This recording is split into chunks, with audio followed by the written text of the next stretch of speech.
Guys, good morning. ಬೆಳಗ್ಗೆ ನಾನು 7 ಗಂಟೆಗೆ ಎದ್ದು ಒಂದು ಕಡೆ ಸಾಂಬಾರು ಬಿಸಿ ಮಾಡೋಕ್ಕೆ ಇಟ್ಟಿದ್ದೀನಿ, ಒಂದು ಕಡೆ ಟೀ ಮಡಗಿದ್ದೀನಿ. ನಮ್ಮ ಮನೆಯವ್ರಿಗೆ ಲೇಟ್ ಆಗುತ್ತೆ ಅಂತ ಅವ್ರು ಟೀ ಕುಡ್ಕೊಂಡು ಹೋಗ್ತೀನಿ, ನಾಷ್ಟ ನೀವು ಮಾಡ್ಕೊಳ್ಳಿ ಅಂತ ಹೇಳಿದ್ರು. ಸರಿ ಅಂದ್ಬಿಟ್ಟು ನಾಷ್ಟ ಮಾಡ್ತಾಯಿದ್ದೀನಿ. ಲಾಸ್ಟಿಗೆ ಇವತ್ತು ನನ್ನ ಮಗಳು ರಜೆ ಇರೋದ್ರಿಂದ ನಾನು ಕುಂಬಳಕಾಯಿ ಪಲ್ಯ ಮತ್ತು ಚಪಾತಿ ಮಾಡ್ತೀನಿ.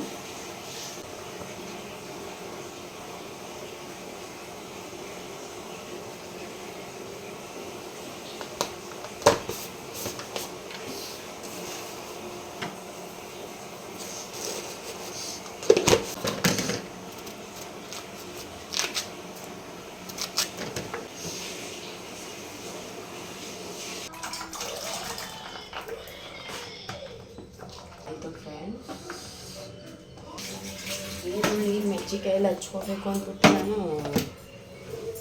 ಇನ್ನೊಂದ್ಸರಿ ತೊಳ್ಕೊತೀನಿ.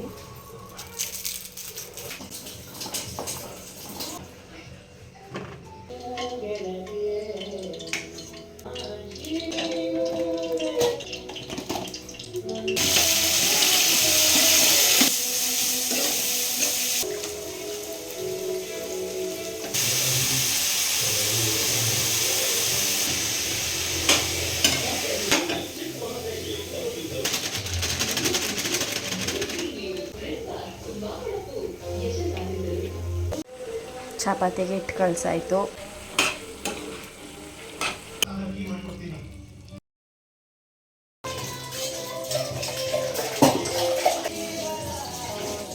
ಚಪಾತಿ ಒಂದು ಮಾಡಬೇಕು, ಸ್ಲ್ಯಾಬೆಲ್ಲ ಒರೆಸ್ಕೊಳ್ಳೋಣ.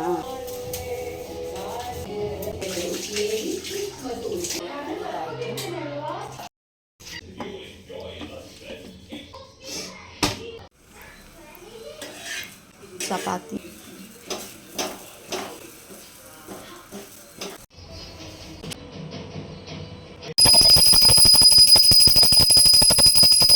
ದೇವಸ್ಥಾನ ಮನೆಯಲ್ಲಿ ಪೂಜೆ ಮಾಡಿದ್ದೆಲ್ಲ ಆಯಿತು. ಶಿವನ ದೇವಸ್ಥಾನಕ್ಕೆ ಹೋಗಿ ದೀಪ ಹಚ್ಬಿಟ್ಟು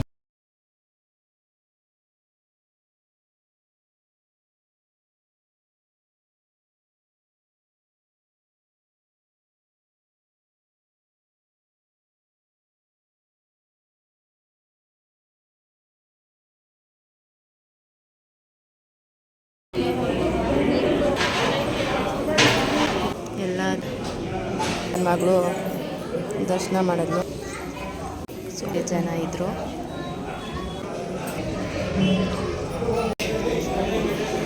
ಪ್ರಸಾದ ಇಸ್ಕೊಂಡು ಜನ ಮುಗಿದ್ರು, ಮನೆಗೆ ಬರ್ತಾ ಇದ್ದೀವಿ ಫೈನಲಿ.